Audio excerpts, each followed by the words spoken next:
Some accusations carry the weight of absolute truth, the kind that land like physical blows because they're undeniable, unforgivable, the summary of damage that can never be fully repaired.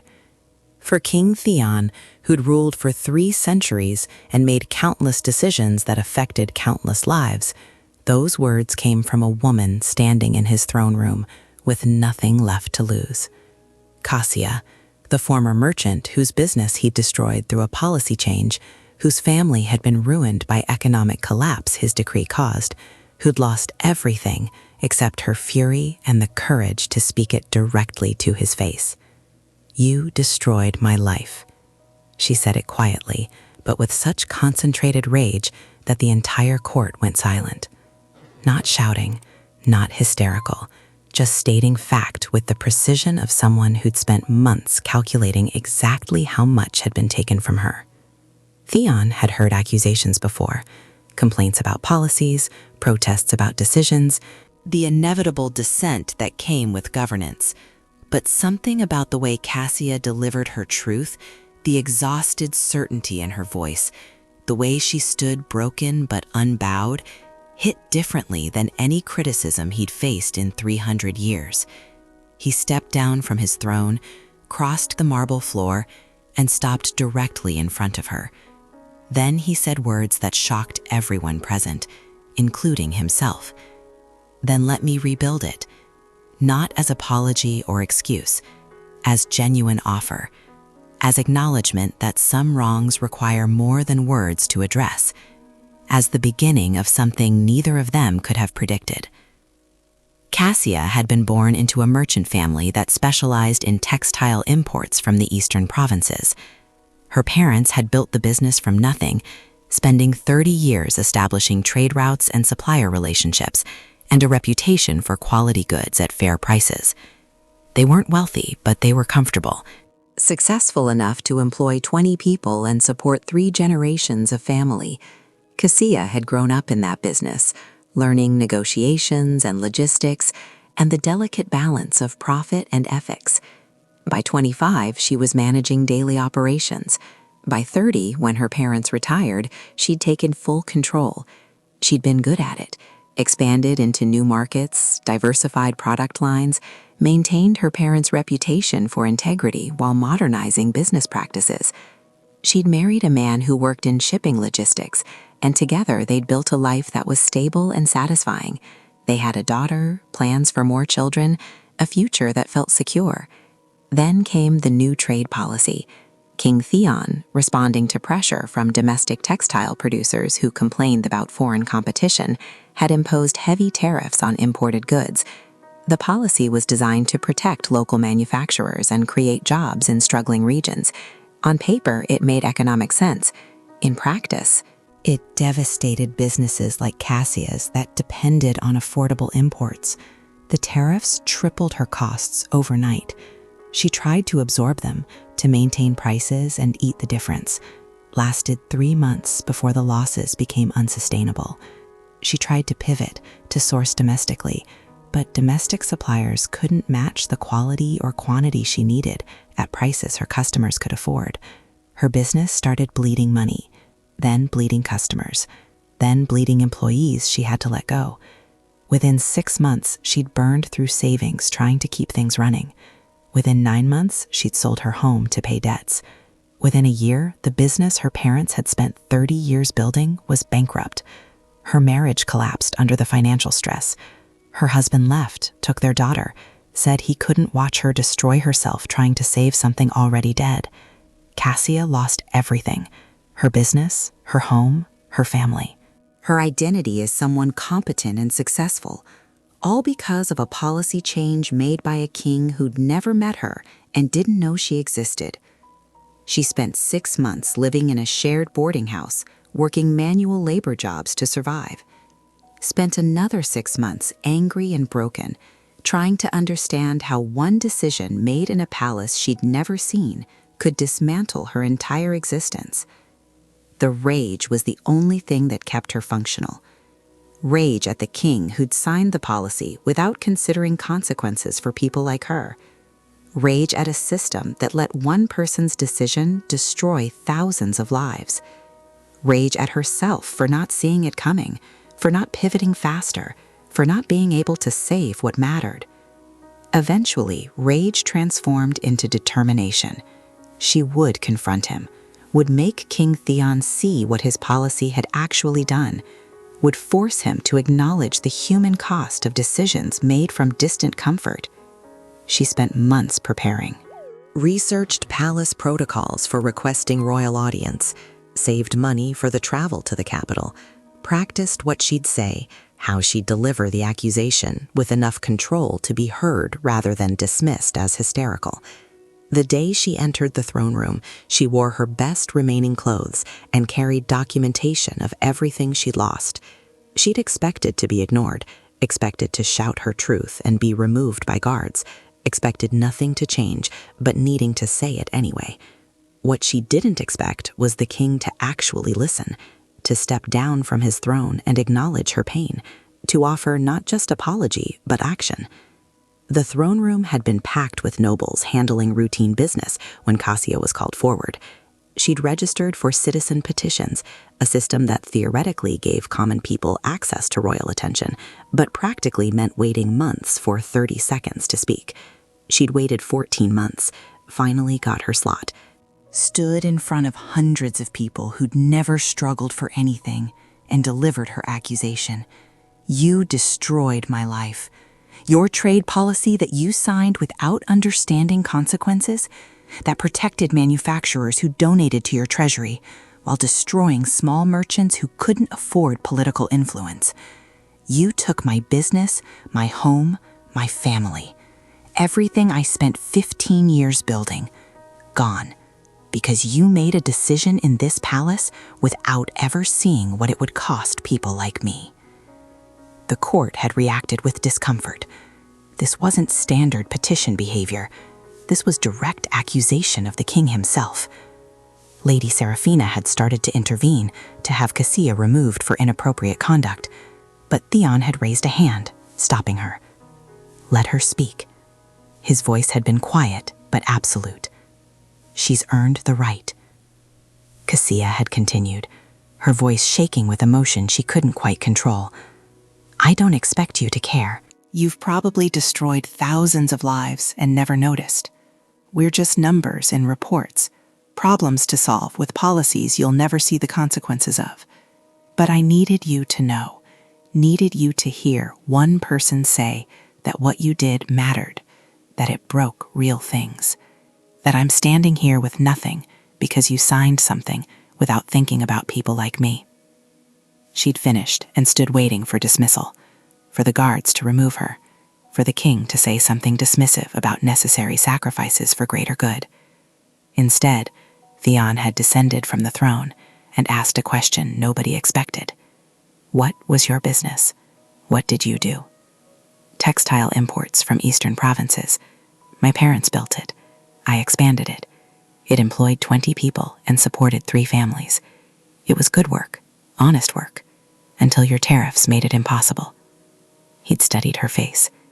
And now I work in a factory making a quarter what I used to earn. My ex-husband has custody of my daughter because I don't have stable housing. My parents' life work is erased.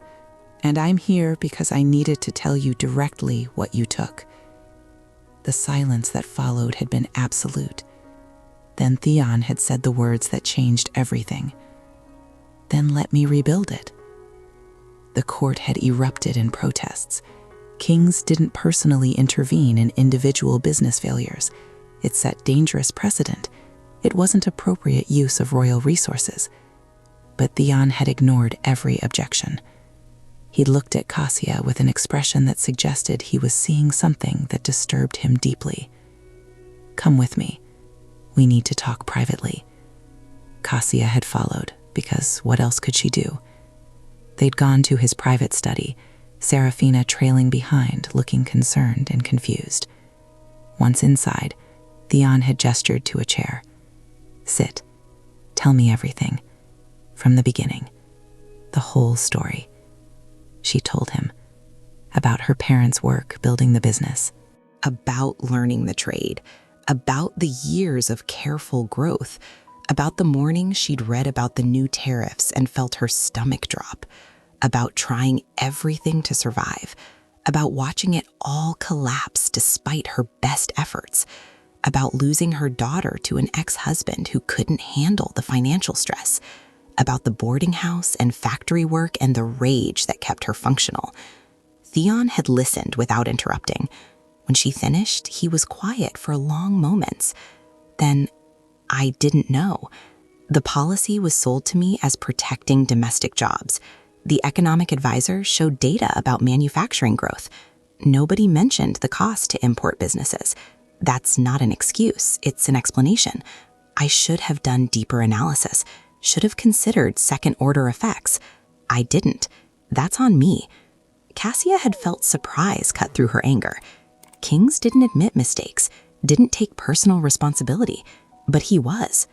You're saying you were wrong about the policy? About how it was implemented? Absolutely. The goal of supporting domestic manufacturing wasn't wrong, but destroying existing businesses to achieve it was. There should have been transition support, phasing instead of immediate implementation, protection for small merchants who couldn't absorb the shock. I signed something without fully understanding it, and you paid the price. That's unacceptable. She didn't know how to process his honesty. What are you going to do about it? Theon had looked at her directly. I'm going to help you rebuild. Not charity, not pity. Real support to restart what was taken. Capital, connections, whatever you need. And I'm going to review that policy with the people who actually know what it costs, not just the ones who benefit from it. She'd felt tears threaten. Why would you help me specifically? Hundreds of businesses failed. I can't help everyone, but I can start with you. You had the courage to come here and tell me truth. Nobody else would. That deserves response beyond apology. He leaned forward. I've ruled for 3 centuries, made thousands of decisions. Some were right. Some were catastrophically wrong. I can't undo the past, but I can try to repair specific damage when someone's brave enough to show me what I broke. The next weeks moved quickly. Theon assigned financial advisors to work with Cassia on business restructuring. They analyzed what had failed and why, created models for what could work under current economic conditions, identified opportunities in domestic textile production that could use her expertise differently. Theon provided capital from royal funds, not as gift, but as investment with profit-sharing arrangement. He leveraged his connections to establish supplier relationships she couldn't have accessed alone. He had legal experts help her negotiate custody arrangements with her ex-husband. Within 2 months, Cassia had a viable business plan.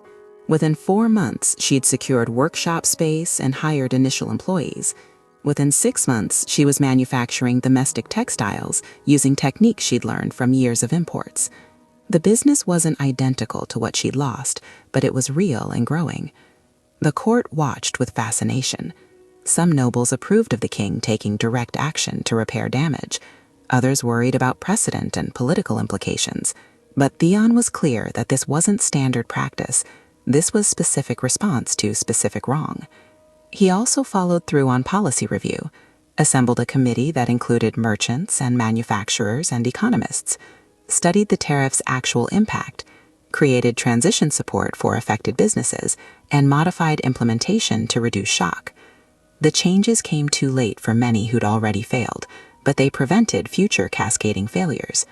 Cassia attended several policy meetings at Theon's request. She had perspective the nobles lacked, understood real-world business operations in ways academics and aristocrats didn't.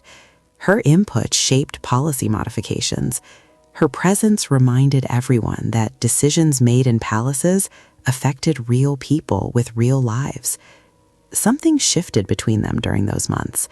What started as king repairing damage to citizen evolved into something more complex. They spent hours together reviewing business plans and discussing economic theory. They argued about policy implications and challenged each other's assumptions. Theon found her directness refreshing.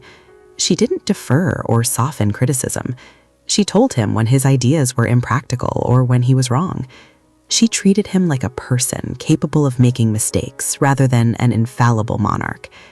Kasia found him more thoughtful than she'd expected, more willing to admit error and adjust, more genuinely concerned about the people his decisions affected.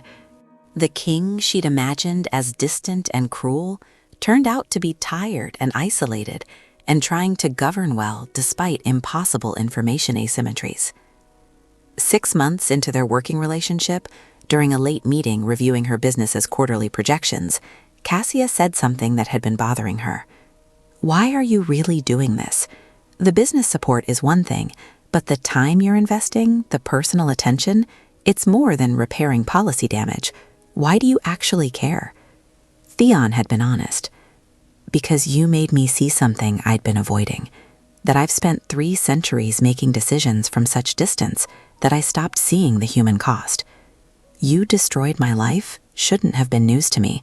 I should have known the policy would do that, should have investigated thoroughly enough to prevent it, but I didn't. Because somewhere along the way, I stopped connecting abstract decisions to real people. You reminded me that's unacceptable. So yes, I'm helping you rebuild, but I'm also trying to rebuild something in myself that broke from too much isolation and too little accountability." She'd studied him. "That's more honest than I expected. I've discovered honesty is easier with you. You don't have political agenda or need for royal favor. You just tell truth and expect the same. It's rare and valuable." They'd sat in comfortable silence for a moment. Then Kasia had asked the question that had been forming for weeks.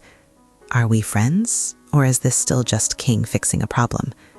Theon had smiled slightly. "Can't it be both?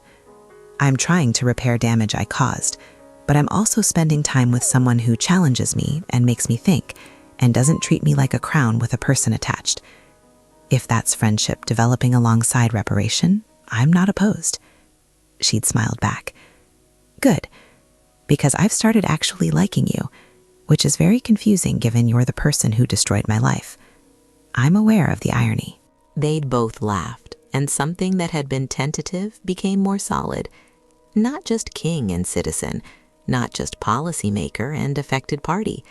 Friends who'd met through disaster and were building something genuine from rubble. A year after Kasia's confrontation in the throne room, her business was thriving. She'd hired 30 employees, more than her original business. She'd secured contracts with major buyers. She'd rebuilt financial stability and regained custody of her daughter. She'd moved from the boarding house to a modest but comfortable home. Everything she'd lost had been reconstructed in new form. She invited Theon to her workshop's first anniversary celebration. He came without royal entourage, just as a friend supporting another friend's success. The employees were nervous initially, hosting the king in their workspace. But Theon was genuinely interested in the work, asked questions about production processes, complimented quality, treated workers with respect that put everyone at ease. After the celebration, as employees were leaving, Kasia and Theon stood in the empty workshop. "You did this," she said, "gave me the chance to rebuild." "We did this," he corrected. "I provided resources. You did the actual work. Don't minimize your accomplishment." She looked around the space with pride. "A year ago, I had nothing. Now I have this. Have my daughter back. Have a future that doesn't feel like just surviving. You kept your promise. You rebuilt what you destroyed. Not what I destroyed. What I am different from what I was." He said it carefully. "The business isn't identical.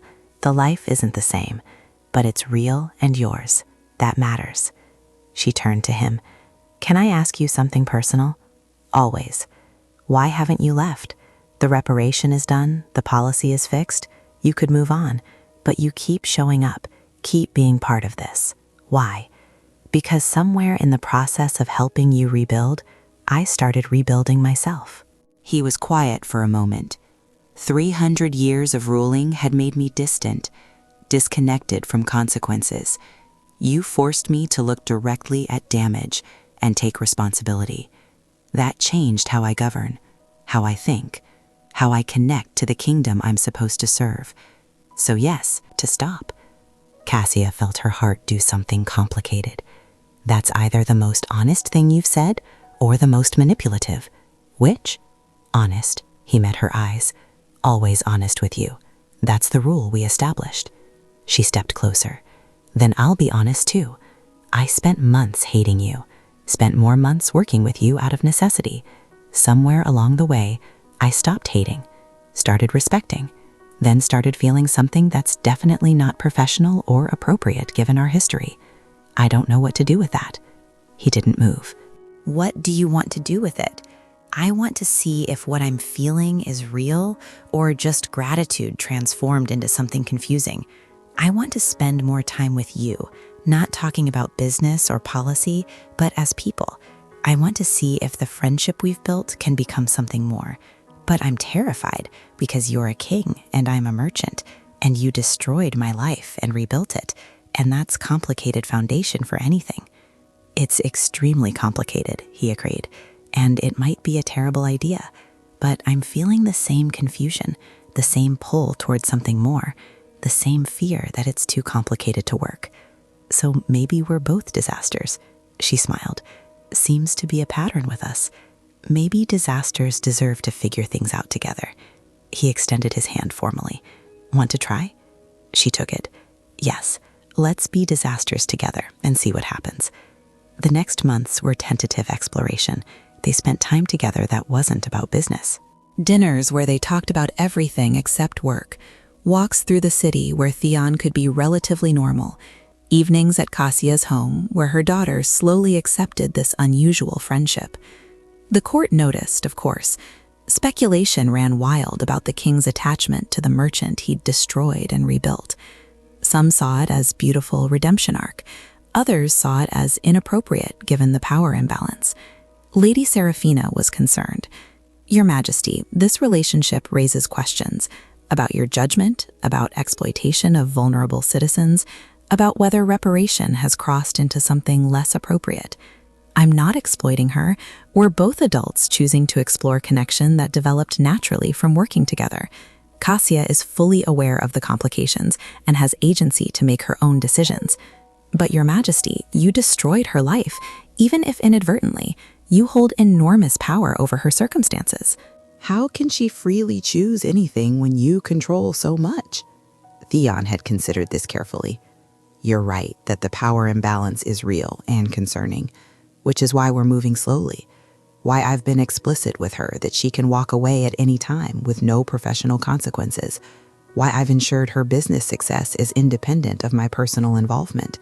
I can't eliminate the power differential, but I can be conscious of it and work actively to not exploit it. Seraphina had looked skeptical, but dropped the subject. The person who ultimately validated the relationship was Cassia's daughter. 8 years old and perceptive beyond her years, Mira had been wary initially. This was the king who'd caused her parents' divorce and her months of instability. But Theon was patient, didn't try to win her over with gifts or authority, just showed up consistently, was kind without being overbearing, let her set the pace. 6 months into his friendship with Cassia, Mira asked him directly over dinner, "Are you going to hurt my mom again?" The question was blunt and fair. Theon answered with equal directness, "I hope not, but I can't promise I won't make mistakes. What I can promise is that if I do hurt her, it won't be deliberate, and I'll do everything I can to fix it." Like you did with the business. Exactly like that. Taking responsibility and repairing damage. That's what adults should do when they mess up. Mira had studied him with a child's brutal honesty. "Okay, you can keep coming to dinner, but if you hurt her, I'll be really mad." That's fair. I'd be mad too. 2 years after the confrontation that started everything, Theon proposed. Not in throne room with ceremony and witnesses, in Cassicia's workshop, surrounded by fabric and machinery and evidence of what they'd built together. He didn't have elaborate speech prepared, just honest words. "I destroyed your life, and you gave me the chance to rebuild it. In the process, we rebuilt each other. I've spent 3 centuries alone because immortality meant watching everyone I loved die. You made me willing to risk that pain again, to choose connection despite inevitable loss. I don't know how long we'll have, but I know I want to spend it together. Will you marry me?" Cassia had laughed through tears. You're supposed to do this romantically, with poetry and grand gestures. This is romantic for us. Practical honesty in the workspace where we rebuilt something from nothing. That's who we are. Fair point. She wiped her eyes. Yes, obviously yes. But I have conditions. Name them. We tell the complete truth about how we met. Not sanitized royal romance story. The real story, where you destroyed my life through policy negligence and then worked to repair it. People deserve to know that even kings make catastrophic mistakes, and the important thing is taking responsibility. Agreed. What else? We use our platform to advocate for policy transparency. To ensure future decisions consider real-world impact on common people. To prevent other Cassias from losing everything because some noble made choice without understanding consequences. I'm already working on that, but yes, we'll formalize it. Make it central to how we govern. Good, then I'll marry you. The wedding was 3 months later, a ceremony that balanced royal tradition with merchant practicality. Cassia wore a dress made from fabric she'd produced in her own workshop. Theon wore formal regalia, but stood as equal rather than elevated. The vows were traditional, with brutally honest additions. Theon promised to never again make policy decisions without considering human cost, to govern with transparency and accountability, to remember that power without responsibility is tyranny. Cassia promised to keep challenging him, to tell truth even when uncomfortable, to never let him forget that behind every statistic is a real person whose life matters. When she was crowned queen, the ceremony included a new tradition. Representatives from businesses affected by the original tariff policy were invited to witness, acknowledgement of harm caused and commitment to do better, not erasing the past, but integrating it into the present. The years that followed proved their partnership was more than romantic redemption. Together, they transformed how the kingdom made policy, established citizen advisory councils that brought common people into governance discussions, created impact assessment requirements for major policy changes, built systems for repairing damage when government actions caused unforeseen harm. Keisha became known as the Merchant Queen, someone who understood commerce and economics from lived experience rather than theory. She championed small business protections, created programs supporting entrepreneurship, ensured workers had voice in labor policy. Theon became more than the distant immortal king, still strong and decisive, but also accountable and transparent. He published explanations for major decisions, held public forums where citizens could question policy, admitted mistakes publicly, and worked to repair them. Not every decision was perfect, not every policy succeeded, but the commitment to transparency and accountability created trust that transcended specific successes or failures. 10 years into their marriage, during a quiet evening in the workshop where Cassia still spent time despite being queen, she asked him something that had been on her mind. Do you regret it? That first policy decision that destroyed my business? If you could go back, knowing everything, would you make the same choice? Theon considered carefully. The policy goal was right. Supporting domestic manufacturing mattered, but the implementation was catastrophically wrong. If I could go back, I'd design transition support, phase the changes, protect vulnerable businesses, actually understand what it would cost before imposing it. So yes, I regret the decision as it was made, but I can't regret the outcome. If that sounds selfish, I'm sorry, but I can't. She smiled. It does sound selfish, but I understand. I can't regret it either, because horrible as it was, it led to this, to us, to the life we've built and the changes we've made. Maybe that's how we live with hard history, acknowledging it was terrible while also recognizing what grew from the rubble. Maybe. Or maybe we're just good at rationalizing complicated pasts. He pulled her close. Either way, I'm grateful. For you. For the courage you had to confront me. For the chance to repair what I broke. For everything that came after. She leaned into him. You destroyed my life and then rebuilt it. And somehow that became the foundation for something better than either of us imagined. That's either tragedy transformed into triumph, or we're both very good at Stockholm Syndrome. Definitely the first one. Probably.